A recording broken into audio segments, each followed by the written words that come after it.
নমস্কার বন্ধুরা, আমি অতনু। আমি আবার এসেছি আপনাদের কাছে হেলথ এবং ফিটনেস রিলেটেড টপিকস নিয়ে। আজকে আমার বিষয় হচ্ছে স্ট্রেস এবং তার থেকে মুক্তির উপায় প্রাণায়ামের মাধ্যমে। বর্তমান জীবনযাত্রায় স্ট্রেস হয় না, টেনশন হয় না এমন মানুষ মনে হয় কেউ নেই। আমরা জানি স্ট্রেস করলে, টেনশন করলে নানান রকমের শারীরিক গণ্ডগোল হতে পারে, প্রেশার বাড়া, সুগার হওয়া, কোনো কারণ নেই, প্রচুর পরিশ্রম করছি, খাওয়া দাওয়াও নিয়ন্ত্রিত, তবু সুগার হলো, ডায়াবেটিক হয়ে গেলাম। স্ট্রেস করলে ব্লাড সুগার ইনক্রিজ করে, স্ট্রেস করলে পালস বাড়ে, হার্টবিট বাড়ে, প্রেশার আস্তে আস্তে বাড়তে শুরু করে। স্ট্রেস করলে ইনডাইজেশন হতে পারে, স্ট্রেস করলে কনস্টিপেশন হতে পারে, স্ট্রেস করলে আইবিএস হতে পারে, স্ট্রেস করলে ইনসোমেনিয়া হতে পারে, স্ট্রেস করলে রাত্রে ঘুম আসবে না, অনিদ্রা হতে পারে, স্লিপিং পিলস খেতে হতে পারে। আমরা সব জানি। এবং সত্যি স্ট্রেস করলে এগুলো কেন হয়, আমি এরকম আরও কিছু কিছু ভিডিও বানিয়ে সেখানে আপনাদের সঙ্গে এগুলো নিয়ে কথা বলবো, যে কেন স্ট্রেস করলে ডায়াবেটিক হই, কেন স্ট্রেস করলে সুগার বাড়ে, স্ট্রেস করলে হাইপার টেনশন কেন হয়। কিন্তু সমস্যা হচ্ছে স্ট্রেস থেকে মুক্তি পাবো কী করে। আচ্ছা, আপনারা কি দেখেছেন একই পরিস্থিতির মধ্যে পড়ে আপনি টেনশন করছেন, অথচ আপনার পাশের জন, আপনারই বাড়ির লোক, সে টেনশন করছে না, সে একদম শান্ত। কাউকে ফোন করেছেন, 3বার ফোনে পেলেন না, টেনশন শুরু, অথচ সে বলছে টেনশন করার কিছু নেই, নিশ্চয়ই ব্যস্ত আছে, কারণ আছে, পরে ফোন করবে, এত টেনশন কেন করছো। আমার না একটুতেই টেনশন। কি করে টেনশন থেকে মুক্তি পাবো। স্বামীজি বলতেন, সবাই বলে ভালো হও ভালো হও, কিন্তু কি করলে ভালো হওয়া যায় সেটা কেউ বলে দিতে পারে না। আজকে আমি বলবো কি করলে আমরা মনকে শান্ত করতে পারি, কি করলে যে কোনো পরিস্থিতির মধ্যে থেকেও চট করে আমরা কিন্তু প্যানিক করবো না, আমরা টেনশন করবো না, স্ট্রেস করবো না। হ্যাঁ, একটা লেভেলের পর অবশ্যই আমার রাগ হতে পারে, আমার খারাপ লাগতে পারে, আমি কষ্ট পেতে পারি, আমি টেনশন করতে পারি, কিন্তু পরিমাণটা বাড়বে। এখন যে যে ঘটনাগুলোতে আমি টেনশন করছি বা স্ট্রেস করছি, অস্থিরতা তৈরি হচ্ছে, কিছুদিন পর সেই সেই ঘটনাগুলোতে অন্তত আমি টেনশন করবো না, স্ট্রেস করবো না। কী করে?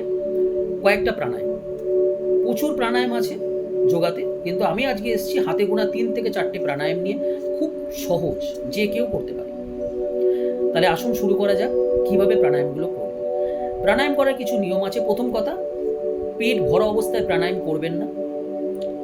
হালকা কিছু খেতে পারেন, কিন্তু খালি পেটে করাটাই বেটার।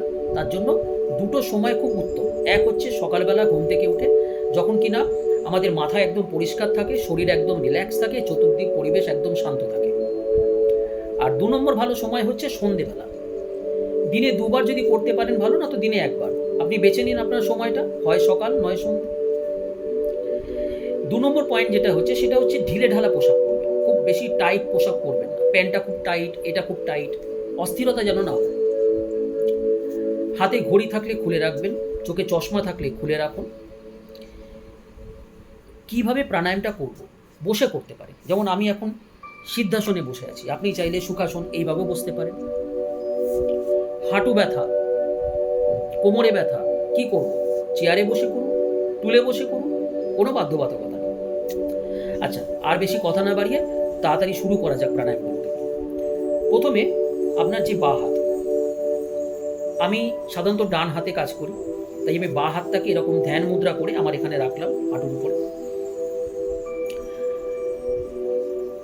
এবার আমার ডান হাতটা আমি আমার পেটের উপরে রাখলাম। স্বাভাবিক শ্বাস প্রশ্বাস, চোখ বন্ধ করে নেব, শুধু মনটাকে পেটের উপরে রাখবো। এই প্রাণায়ামটা 10 দিয়ে শুরু করব, তারপর 20 বার, তারপর 30, 40 করে 50 পর্যন্ত করতে পারি।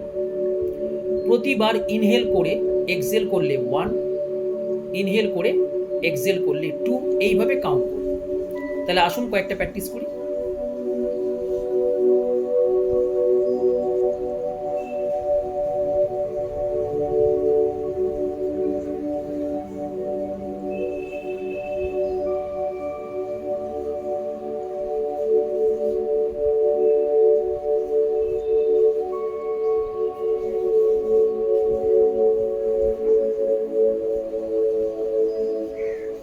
Abdominal breathing.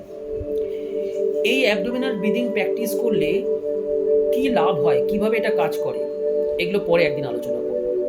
আজকে শুধু প্রাণায়ামগুলো দেখি, আর প্র্যাকটিস শুরু করে দিই। আজকে সন্ধেবেলায় প্র্যাকটিস করি বা আজকে সকালেই প্র্যাকটিস করি, যে টাইমে আপনারা ভিডিওটা দেখছেন সেই টাইপের হিসাবে। তো যাই হোক, 2 নম্বর যে প্রাণায়াম সেটা হচ্ছে ফুল যোগিক ব্রিদিং। ফুল যোগিক ব্রিদিং কী করে করব? ম্যাক্সিমাম ইনহেল, যতক্ষণ পারবো শ্বাস নেব, যতক্ষণ পারবো শ্বাস ছাড়বো, দীর্ঘ শ্বাস নেওয়া এবং দীর্ঘ শ্বাস ছাড়া। চেষ্টা করব যতটা সময় ধরে নিচ্ছি, যদি 5 সেকেন্ড ধরে শ্বাস নিই তাহলে 5 সেকেন্ড ধরে ছাড়া। এটা আমরা কতবার করব? 10 বার, তারপর বাড়িয়ে বাড়িয়ে আস্তে আস্তে 20 বার প্র্যাকটিস করব। এটারও বেনিফিট নিয়ে কিভাবে কি কাজ করে অন্য একদিন আলোচনা করব। আজকে এটা জাস্ট কয়েকটা প্র্যাকটিস করে নিই, দেখে নিই কী করে করতে হবে। আমি আবার আমার এই বাঁ হাতে এবং ডান হাতে, এবারে 2 হাতে ব্যবহার করব। এইভাবে রাখলাম এবং full inhale, Excel,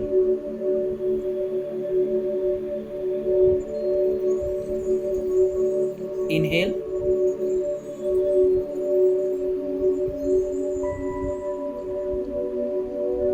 Excel,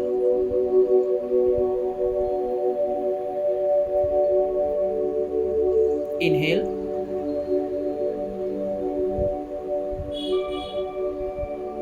Excel.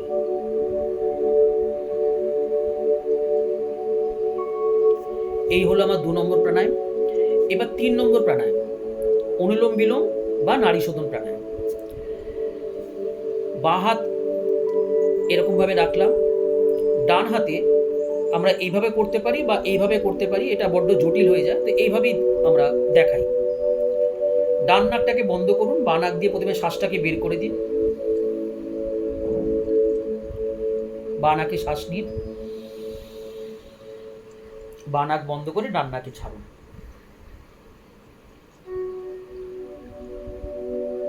ডান নাকে শ্বাস নিন,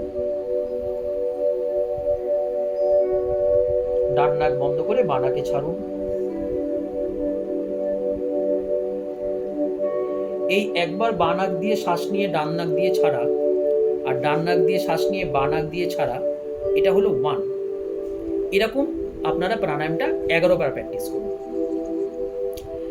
4 নম্বর যেটা, সেটা হচ্ছে মেডিটেশন। এটাকে আমরা ওম চ্যান্টিং বা হম চ্যান্টিং বলতে পারি। আবার 2 হাতে এরকম ধ্যান মুদ্রা করলাম। এই মুদ্রাটা কেন করা হয়? এই মুদ্রাটা করলে আমাদের ম্যাক্সিমাম কনসেন্ট্রেশনটা বাড়ে, তো যার জন্য এই মুদ্রাতেই সাধারণত প্রাণায়াম বা মেডিটেশন করা হয় সাধারণত। আচ্ছা, প্রথমে ইনহেল, শ্বাস নিলাম,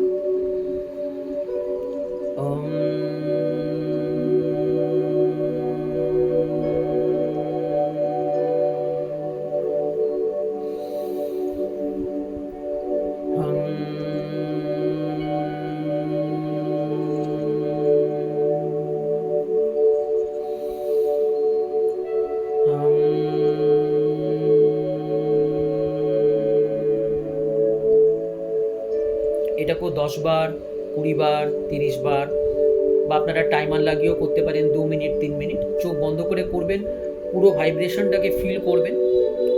হয়ে যাওয়ার পরে সঙ্গে সঙ্গে চোখ খুলবেন না, দুটো হাতকে এইভাবে একটু ঘষে নিন, ঘষে 3 বার চোখে মুখে নিন ওং স্বস্তি বা ওং শান্তি বা কিছু না বলেও করতে পারেন। তারপর খানিকক্ষণ বসে আপনারা আসন ছাড়ুন। এই 3টে প্রাণায়াম আর মেডিটেশন রেগুলার প্র্যাকটিস করুন, 1 মাস প্র্যাকটিস করুন। আমি বলছি 1 মাস পরে আপনারা নিজেদের মধ্যে অসম্ভব ভালো একটা ফিলিংস আপনারা ফিল করতে পারবেন। আপনাদের ব্রেনের কন্ট্রোল অনেক বাড়বে, মাথার কন্ট্রোল বাড়বে, মনের উপরে অনেক বেশি নিয়ন্ত্রণ আসবে, মন শান্ত হবে, আপনারা রিল্যাক্স থাকবেন। এরপরে আমি আবার আসবো একদিন, ডিটেলসে এগুলোকে নিয়ে আলোচনা করব। স্ট্রেস করলে কেন সুগার বাড়ে, স্ট্রেস করলে কেন হাইপার টেনশন হয়, স্ট্রেস করলে ইনডাইজেশন হয়, স্ট্রেস করলে হাইপার অ্যাসিডিটি হয়, অম্বল হয়, স্ট্রেস করলে অম্বল হয়। খুব মজার ব্যাপার, আপনারা এগুলো জানবেন, আমি জানাবো আপনাদের, তাই বুঝতে পারবেন যে সলিউশনটা কত সোজা। ওষুধ কম খেতে হবে। সুস্থ থাকুন,